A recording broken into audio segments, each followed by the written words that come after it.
Hello and Merry Christmas. It's the most wonderful time of the year. Christmas Day.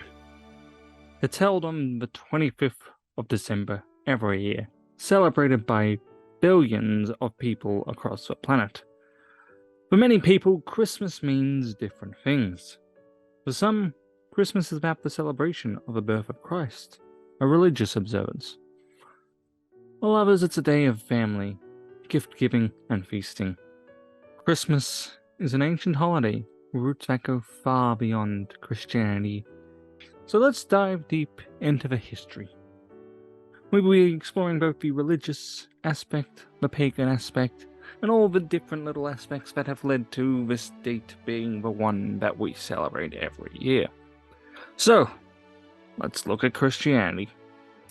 In Christendom, the nativity of Jesus' birth wasn't considered to be that important or of particular interest for many early Christians. Why? Because they believed that the end of the world was imminent.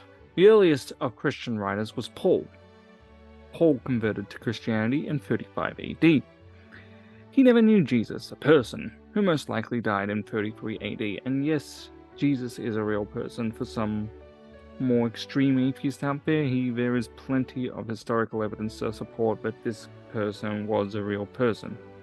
Whether he was the Son of God, the other miracles, if you believe that, fine, but a bit of a different story. That is based in faith. So back to Paul. Paul wrote in 50 AD to the Christian community to prepare for the imminent end. Early Christians, they had little concern for his birth. It wasn't considered important. They thought the end was near. For early Christianity, the focus was on his public ministry, death, and resurrection, and him supposedly cleansing the world from sin. It wouldn't be until 68 AD that the first written accounts of Jesus' life were written by Mark, some more than 30 years after his death. So how do we know these accounts are accurate? Well, you can't. Mark would have gotten these accounts through the method of oral tradition, which is exactly what it sounds like, and a common practice when few people were literate.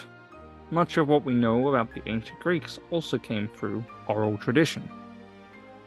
In fact, some Greek philosophers actually looked down on writing, but that's a different story. There are certainly things that have been lost, mythologized, and forgotten. Have you ever played a game of like Chinese whispers? You see how much it changes from beginning to end. So of course things have mythologized. Things haven't stayed the same. It isn't accurate to what we know. But as far as ancient historical texts go, the Bible is actually considered to be fairly reliable. Where facts like when Jesus was born in Bethlehem, he was a carpenter and he lived in Nazareth, all seem to be biographical information. It was with Mark where Jesus' life began to be chronologized. But it was Matthew and Luke who first spoke of his birth 8 decades after his life. They wanted to leave no doubt that Jesus was the Son of God. And so in their accounts, there was the sign in the sky, prophecies, and they wanted to ensure that everyone knew Jesus was the Son of God. So they agreed on certain core things like Joseph and Mary, Bethlehem, virgin birth. However, they disagreed on things as well. But it is through these texts, and the texts from these two people in particular, that the idea of the first Christian Christmas emerged. Though it would be some time before it became a celebration. In the 2nd century, Christian writers Irenaeus and Tertullian made no reference to Christmas, and one writer, Origen of Alexander, goes as far to mock celebrations of birth as being a pagan practice. No date was ever mentioned. In fact, December 25th is unlikely to be the actual birth of Christ, as going by the details described, Jesus' birth was most likely, according to some scholars, in the autumn, with September being given as the common month, with September being the month that is most often cited as his most likely month of birth. But the truth is, we don't know his birthday, and likely never will, unless of course there is some ancient scroll hidden in a cave out there with that information, which is unlikely. It wouldn't be until 200 AD that we first see a Christian teacher reference the date of Jesus' birth, but it's not December 25th. In fact, this is what Clement said. Clement writes, "There are those of us who have determined not only the year of our Lord's birth, but also the day. And they say it took place in the 28th year of Augustus, and in the 25th day of Hadshon, an Egyptian month, May 20 in our calendar, and treating of his passion with very great accuracy. Some say that it took place in the 16th year of Tiberius, the 25th of the month, which is March 21st, and others go on to say that it's the 25th of Thermopylae, April 21st, and others say on the 19th of Thermopylae, April 15th, the Saviour suffered. Further, others say he was born on the 24th or 25th of Thermopylae, April 20th or 21st. So there wasn't an agreement that it was December 25th. In fact, a lot of dates, as you can see from Clement, are just popping up. They don't know when he was born. So why December 25th? Why did we choose December 25th to be the supposed date of Jesus? Well, there are many theories for this date, and it might have actually come from a pagan tradition.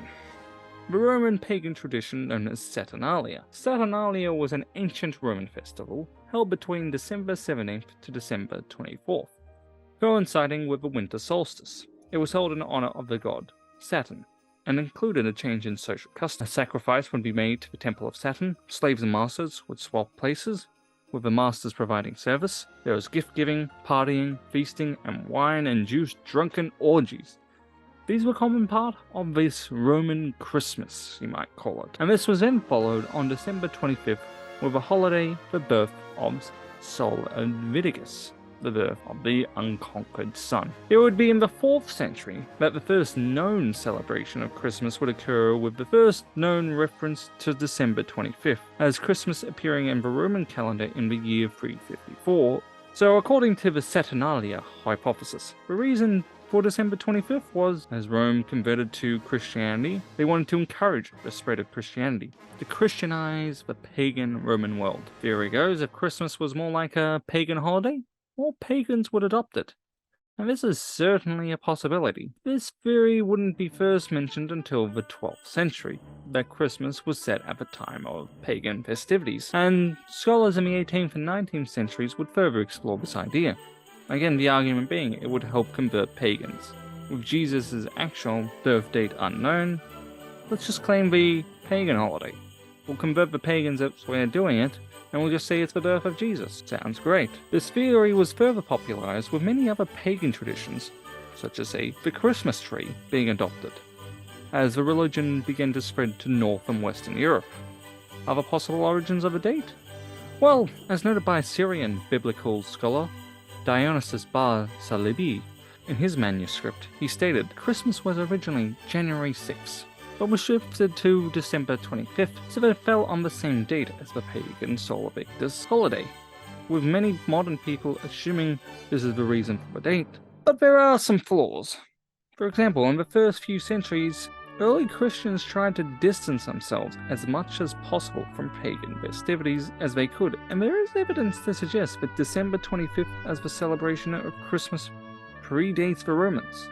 In North Africa, for example, with the Donatist Christians, they seem to have been celebrating Christmas on this date long before Constantine's conversion. Key to this is that of the Passover around 200 AD. Tertullian of Carthage, using the Gospel of John, goes on to calculate that the crucifixion would have occurred on the 14th day of Nisan. Jesus was believed to have been crucified and conceived on the same day. The 14th day of Nisan is March 25th, and what is 9 months after March 25th? It's December 25th. This idea appears in a few ancient sources, such as in the 4th century Christian text on solstice and equinox, and repeated by Augustine in his On the Trinity. As Augustus goes on to say, in his On Solstices and Equinoxes, the treaties state, therefore our Lord was conceived on the 8th of the calends of April in the month of March 25th, which was the day of the passion of the Lord and of his conception. For on that day he was conceived, on the same he suffered. Based on these, the treaties dates Jesus' birth to the winter solstice. Augustine goes on to say, but he, Jesus, is believed to have been conceived on the 25th of March, upon which day he also suffered. So the wombs of a virgin, in which he was conceived, when no one of mortals was begotten, corresponds to the new grave in which he was buried, wherein was never man laid, never before him nor since, but he was born, according to tradition, upon December 25th. This idea of Jesus being conceived and crucified on the same day isn't unique to the West, but also found in the East, as in Eastern Europe, although the calculations were a little different. They stated his conception was on April 6, and his birth was January 6. So in both the West and East, the idea of conception and birth was firmly routed. This might seem odd that crucifixion and contraception happened on the same day, but it was taken from an ancient Jewish tradition, which was recorded in the Talmud. The Babylonian Talmud shows a dispute between two early 2nd century rabbis who share this view, but actually disagreed on the date. So here's Rabbi Eliezer, who states, "In Nisan the world was created, in Nisan the patriarchs were born, on Passover Isaac was born, and in Nisan they, our ancestors, will be redeemed in time to come." However, the other rabbi, Joshua, dates these to the months of Tishri, which is April. Thus, the dates of Christmas and Epiphany may very well have resulted from Christian theological reflections on the chronologies of Jesus, and this idea that he was conceived and died on the same day, and born 9 months later. We don't know Jesus' actual birthday, because the early Christians weren't that interested, which isn't too much of a surprise.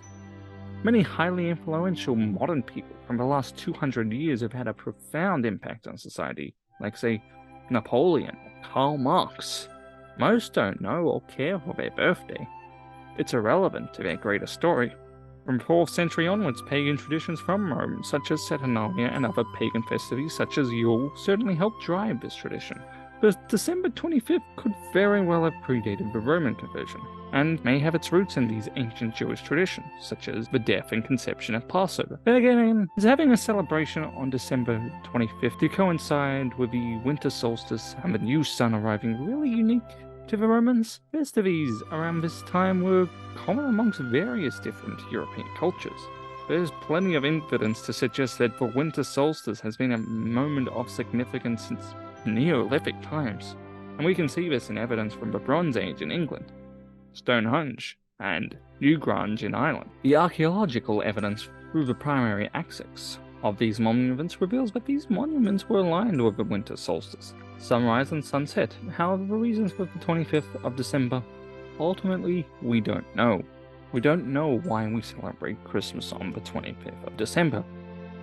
We don't know. It could have been biblical scholars rooting his, birth, conception, and crucifixion to the same day. It could have been the Romans. It could have been a combination. We just don't know. That's not really a nice way to conclude. So before I end this video through an unsatisfying "we don't know," it could be this, it could be that, it could be a combination, I'd like to put my own 2 cents forward and suggest that yes, it is a combination of these elements. A festival around the end of winter solstice is not unique to one group, whether they were Jewish or Romans or Scandinavians. Fact is, a big celebration seems to constantly occur around this date. It suggests to me that Saturnalia wasn't unique. It was probably an evolution of a previous winter celebration, which would have evolved from something even older, and it probably kept on going. It's clear that we humans have always looked for something, especially in the colder parts of the world, for a moment to celebrate during the coldest, darkest, and often most deadly and scary times of the year. Christmas is just the latest, the most recent evolution of an ancient custom that I would say likely predates civilization as we know it. And maybe Christmas isn't exactly based off Saturnalia. But those early Christians who predate the Romans certainly would have been influenced to put it on that date. Why? What's a better metaphor for the birth of Christ than the birth of the new sun? The dark days are behind us, the light lays ahead. That was Christmas. Merry Christmas, everyone. I hope you enjoyed this, and subscribe for more.